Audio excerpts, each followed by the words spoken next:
हम लोग तीनों भाई के बाप एक हो गो अलग अलग समझ गई नहीं बाप हर गो अलग अलग अब मतारी एक गो बड़ी एक में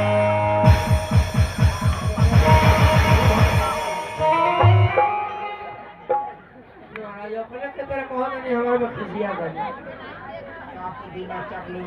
हम चाहते अरे साला हम के बाप महतारी अलग अलग बारी साला ये कौन गो रे कौन गो के कहवा आई बड़े साला मोबाइल मोबाइल सजी सोच को ये मोबाइल है मोबाइल चाहिए तो कौन कंपनी चाहिए बोला बोला को चाहिए कंपनी हां कंपनी कौन एयरटेल साला एयरटेल कंपनी को बाप बनवाले बारी बताओ लोग एयरटेल बढ़िया चल सैमसंग बा एप्पल कहता है Apple Apple Apple Apple Apple Apple